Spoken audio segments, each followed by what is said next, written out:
Well, here we are on the C.R.I.S.P.E bus, the big purple bus. We're stuck in the middle of a ferry north of Long Island on our way to Connecticut, where people are waiting for us for a rally for C.R.I.S.P.E.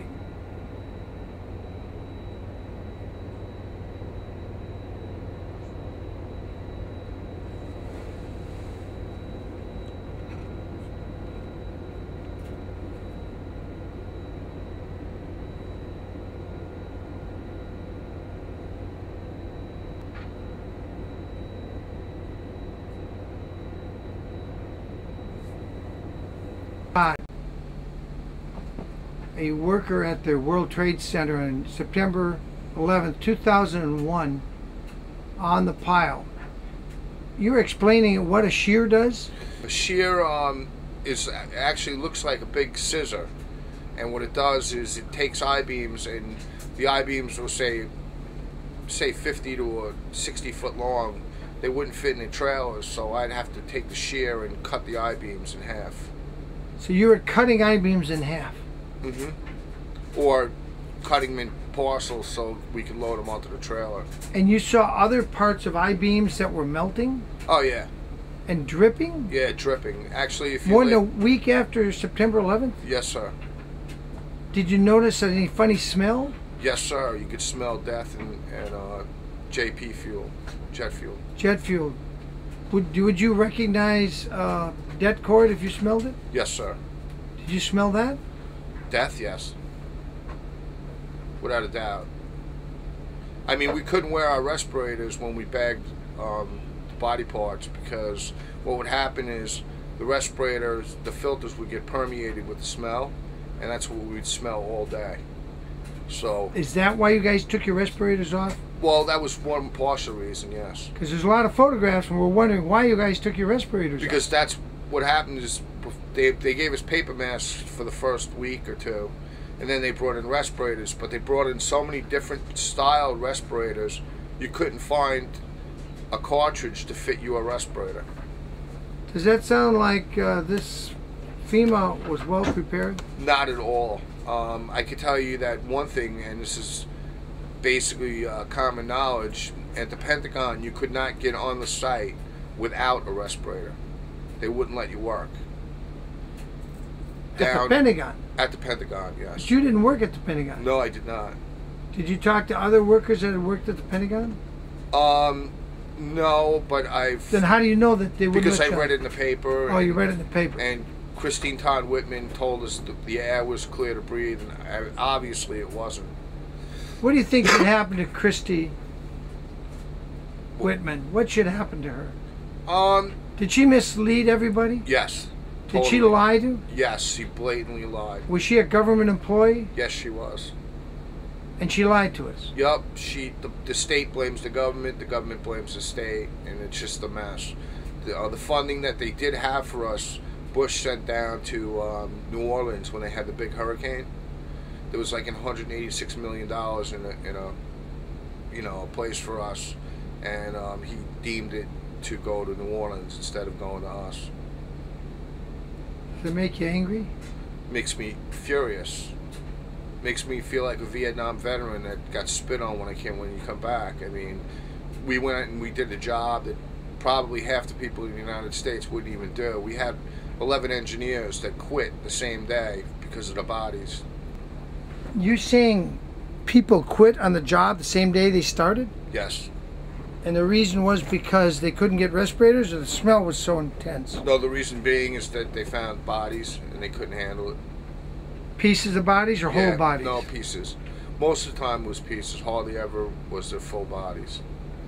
Did you ever look closely at these pieces while you were bagging them or while you were working as a shearer? Sure, you had no choice.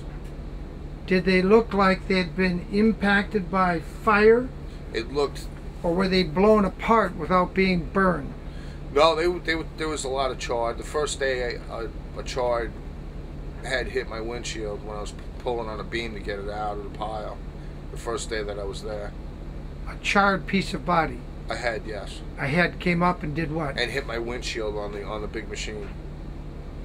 It was just a severed head? Yes, sir. Was it a male or female head, or couldn't you tell? Couldn't tell. burned, huh? Yes.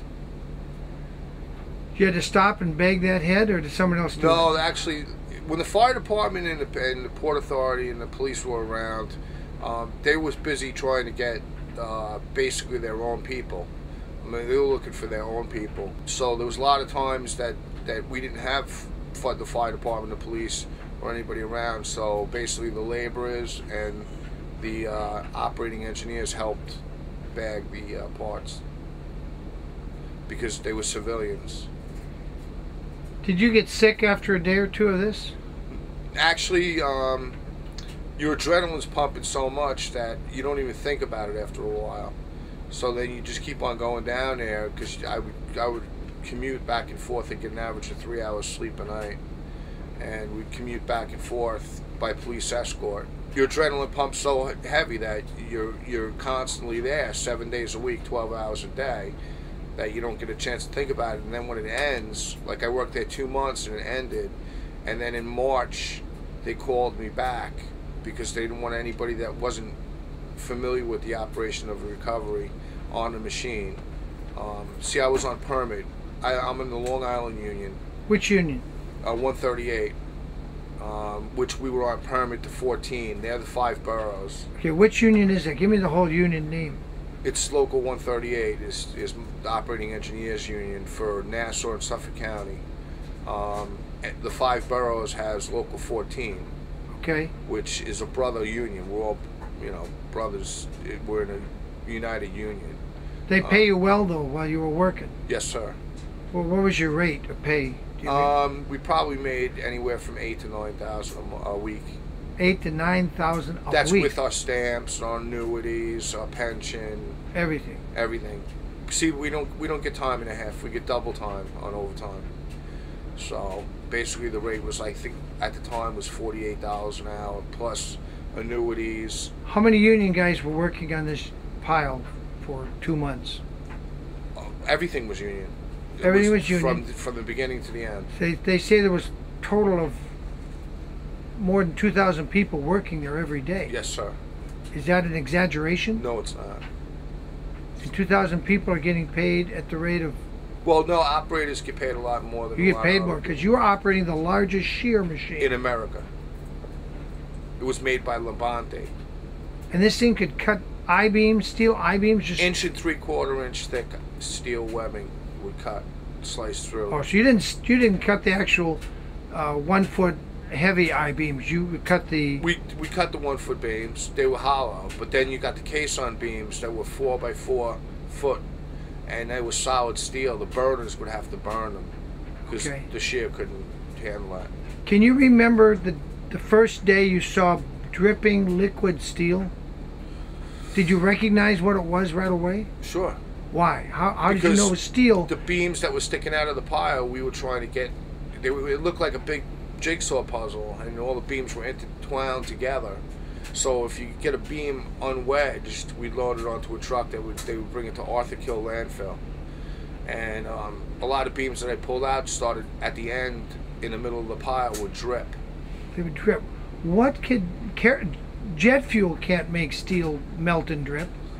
Well, I know it burned for at least a month and a half.